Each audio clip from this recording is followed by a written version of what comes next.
going to speak about any scale challenges or root nodes or forks, but rather on the question of where do we see, or where the fundamental philosophical fork of blockchain is emerging in the past year. It seems that blockchain was born out of a wish to abolish censorship, what in Hebrew would be called "אתה לא תחליט עליי." The wish for us to be able to interact freely between each other, to exchange value. But as we see this technology mature, and it's much more than a technology, it's a matter of a concept, it seems that there is a lot of romanticism in this vision of abolishing censorship, because abolishing censorship would also abolish solidarity, would also abolish accountability between people. And it seems like there are two camps that are forming, and I'm going to, by the end of this phrase, let you know to which one I belong. One that favors a sort of technologically enabled anarchism, which believes that the world will reorder itself in an harmonic chaos simply because the possibility to exchange value between people is migrating to being enforced by computers. And on the other end, there is the camp that believes that the biggest merit for blockchain is in the prospect of being able to imagine a regain of impartiality to enforcement of contracts. And when we say contracts, I think it's important to distinguish it from the legal term of contract, because it's a much broader contract. When I say contract, I mean Facebook, I mean insurance, I mean the state, the education system, as much as it is a contract for rent. And what distinguishes contracts and differentiates them from agreements is that contracts have parties, they have a governance system, which is the inner logic and the rules of do and do not do between the parties, and it has also an enforcement unit of what happens when the contract goes wrong. Actually, we like to perceive ourselves as blockchain enthusiasts, as great innovators, but this prospect of impartially governed contract is a prospect that dates from the 18th century.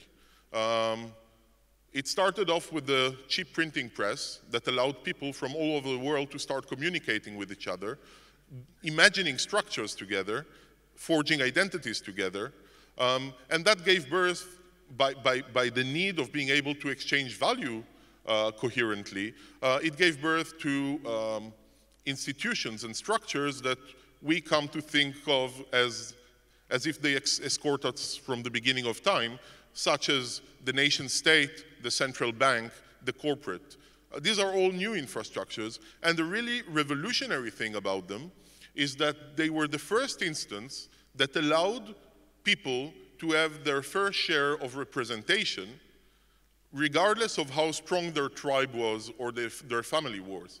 It was about extracting the enforcement and governance of the contracts that rule our lives and giving them to an impartial governor, or so we thought.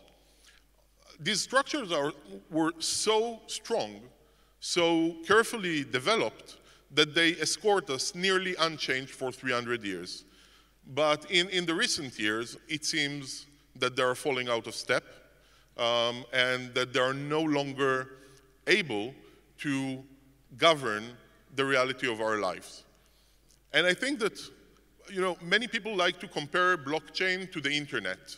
I like to compare blockchain to the Industrial Revolution. I think that internet should be compared to the cheap printing revolution, because it is the first change to the communication contract. It is the change of scope of collaboration, of forging identities. And it was not answered in the last 30 years by similar change in the structures, in the contracts that are governing our lives, which is basically a set of contracts that all derive from the nation state as the omnipresent contract. And as we are starting, I'm standing here, I'm speaking to you in English, which is not my mother tongue, nor the mother tongue of most of you, and yet we can communicate together because we are used through the internet, through the data era. We are used to collaborate, and if we are to collaborate, we need to use the same language. But if we are to use the same language, and we want to start exchanging value between ourselves, then we need structures that will support this exchange of value. And I think that the camp that does not believe in anarchy or in libertarianism, that does believe in governance, that does believe in the necessity of being accountable to each other, of gaining solidarity amongst each other, sees in blockchain essentially the promise of being able to help the state, help the current institutions deal with the reality that they're unable to deal with when it comes to the global relations between us.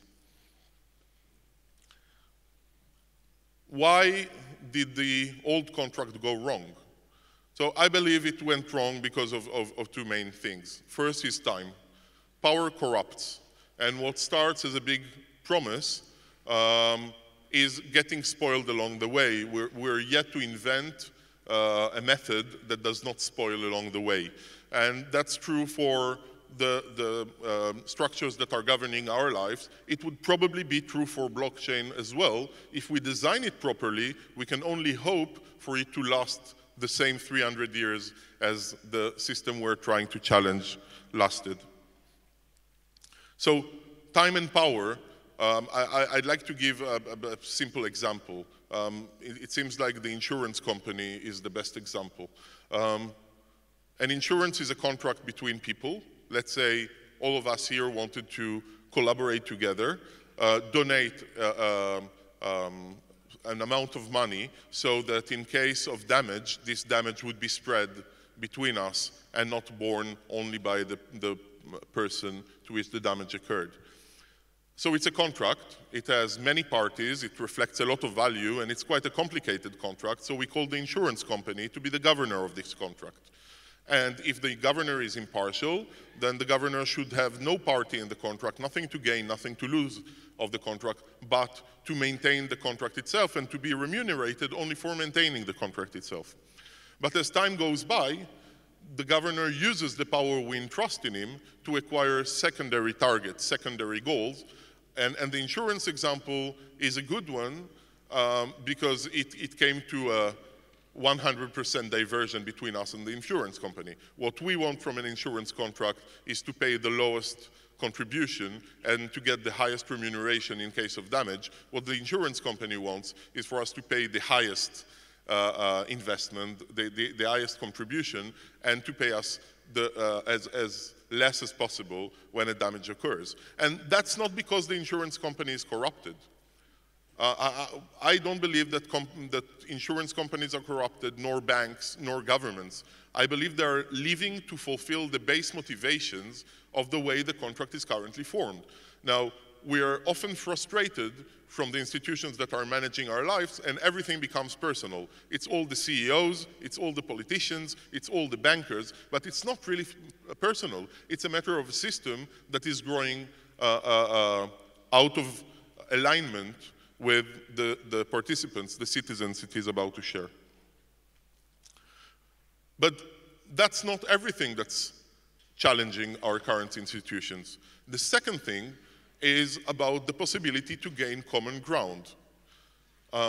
As we are able to enlarge our societal structures, as we're able to communicate with people across the world, whether they are work colleagues, whether they are Facebook friends, we are able to forge those local, non-geographical communities of agreement.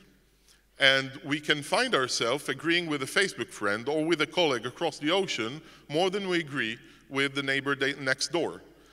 And if the systems that are ruling our lives are about enforcing agreement between us and the neighbors next doors, because they are local systems, then their ability to enforce agreement is falling out of steps because we agree less.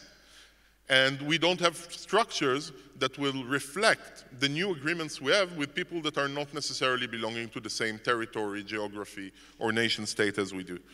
And here the promise of blockchain, of the ease of forming a contract, of enforcing a contract, being able to implement smaller contracts that are much tighter and represent more agreement, is a big promise in terms of regaining agreement and regaining a coherent way of structuring relations and exchanging value between people. I'd like to spend a minute speaking of one of blockchain's attributes, which is not inherent to the technology itself, but simply the one of reminding us that many of the things that were up until now dealt with by the state only can be dealt with otherwise. And it was invented with the invention of Bitcoin as a reminder that money is not necessarily issued by the state. Now, a lot of the structures that we came to get used to, as if they are here from Genesis, are a derivative of the fact that only the state can issue money. The corporate, for example, is a derivative.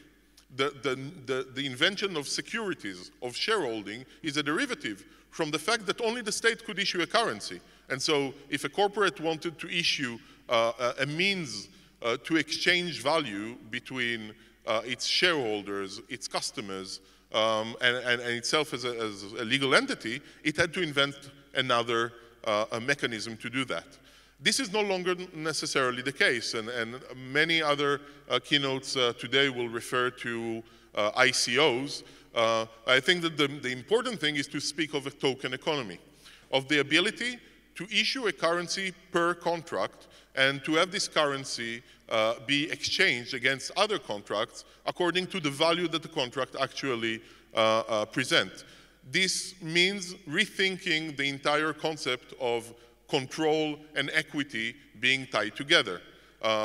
Many of the new blockchain projects are founded as foundations, Saga being one of them, which means that there is no equity to be owned. The foundation is owned by its purpose. It's a non-for-profit foundation, but tokens are issued initially so that every participant, whether it's the founders or the advisors or the participants themselves, are aligned in one goal, which is to have the token reflect an increasing value of the contract.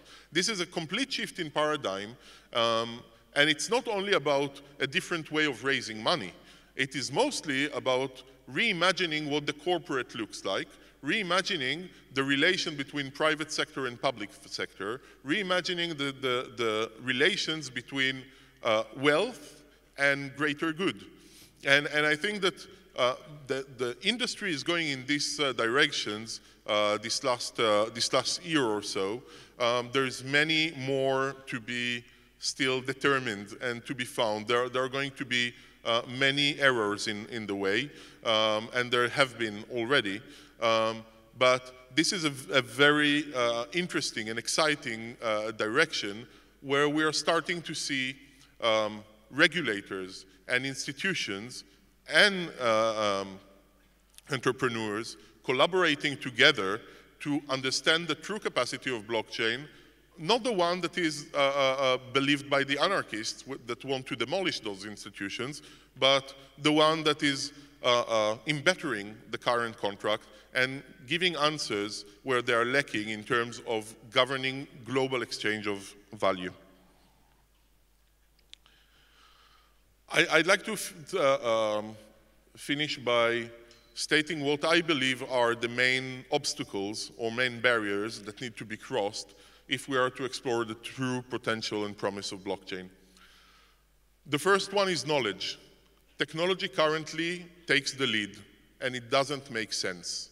It doesn't make sense that we as technology people, as product people, get to invent financial models, educational models. It would make sense as much as letting the engineers that invented the printing machines design how a central bank algorithm works.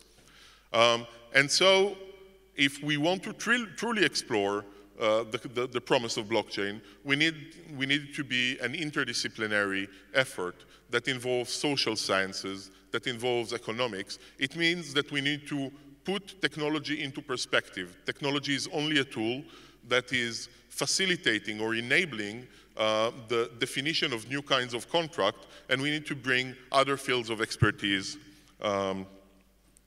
into place. The second issue is the issue of volatility. I don't know what's the exchange rate of the Bitcoin now, but even if I knew, it would probably not be the one in 10 minutes. We've seen it go up to $18,000, right? And back to around $30,000. Now, this is not technical. This volatility cannot be computed out of existence. This volatility is an incarnation of trying to move trust from one place to the other too quickly. We have reservation as to the institutions that are currently governing our lives. The nation state is challenged. The banking system is challenged. Not even a decade have passed since the last major crisis. But there are still the systems we trust most. I'm sure that at least 90% of this audience stores its fiat currency in banks and not under the mattress at home. And it is because we trust them. And if we want to challenge them, first we need to prove that we can do better, and then we need to find gradual ways of establishing trust in new systems rather than trying to make an abrupt change. If we are making an abrupt change, we are causing volatility. And this is because the abrupt change is not about a linear change of trust between one mechanism and the other, but rather a brutal change of trust that lends itself to speculation. And where there is speculation, there is volatility. The third thing which I believe would be one of the biggest challenges of 2018 in the blockchain sphere is the one of identity. So we've invented different contracts, monetary contracts, educational contracts even we see now on the blockchain, but we haven't invented a social contract yet. The social contract remains the nation state. And unless, again, you count yourself amongst the anarchists and libertarians, if you do believe that you need to be able to ride on roads for which you have paid taxes, then you believe that accountability needs to be enforced. And until we find alternatives, it is crucial that we find the proper balance between privacy and between letting the state have the ability to enforce the social contract.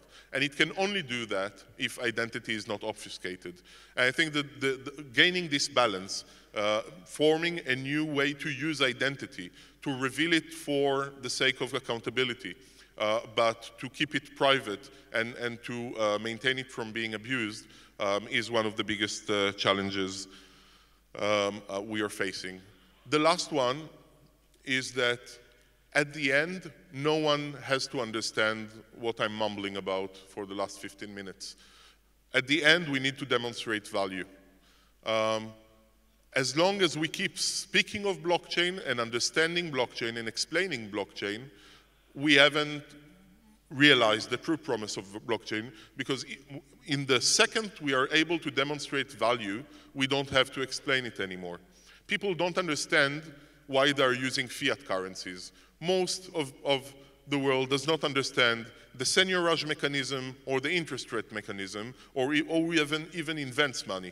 What they do understand is that unlike gold, it is more fungible, it is easier to carry, it is stable, and it demonstrates value over using gold. And therefore, people have went from using gold as a means of exchange and a store of value to use, at least partially or prominently, fiat currency. Blockchain will reach a true fulfillment of its promise when we're able to explain the value or demonstrate the value without having to explain the technology itself. Thank you.